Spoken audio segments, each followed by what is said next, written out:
Pentecost കമ്മ്യൂണിറ്റിയിൽ, evangelical കമ്മ്യൂണിറ്റിയിൽ ഞാൻ ഈ കാത്തലിക്സിനെ ചലഞ്ച് ചെയ്ത സംഭവം, ഒരാത്മഹത്യ കാണിച്ചു തരാൻ പറ്റുമോ? ഒരാത്മഹത്യ. എന്തുകൊണ്ടാണ് ഈ പെന്തക്കോസ്റ്റ് ഇവാഞ്ചലിക്കൽ കമ്മ്യൂണിറ്റിയിൽ ഒരു ആത്മഹത്യ പോലും ഇല്ലാത്തതിൻ്റെ കാര്യം എന്താ? കാരണം ഒരു കാരണവശാലും അവരുടെ കമ്മ്യൂണിറ്റി അത് സമ്മതിക്കത്തില്ല. അവർക്കൊരു പ്രശ്നമുണ്ടെങ്കിൽ ഇവർ കയറി വീഴും.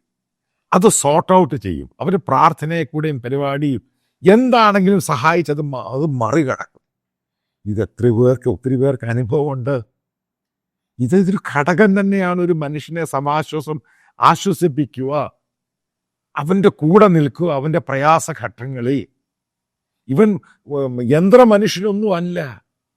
പിന്നെ മറ്റൊരു കാര്യം, ഈ അനിൽ കൊടുത്തോട്ടം എന്ന് പറയുന്നത് NG യൂണിവേഴ്സിറ്റിയിൽ നിന്നും കേരള യൂണിവേഴ്സിറ്റിയിൽ നിന്നും 2 MA ബിരുദധാരിയാണ്. അദ്ദേഹം ഹിസ്റ്ററിയിൽ MA, അത് 3rd റാങ്കോട് കൂടിയാണ് പാസ്സായിരിക്കുന്നത്. അതാണ് അദ്ദേഹം ഹിസ്റ്ററി കറക്റ്റായിട്ട് കോട്ട് ചെയ്യുന്നത്.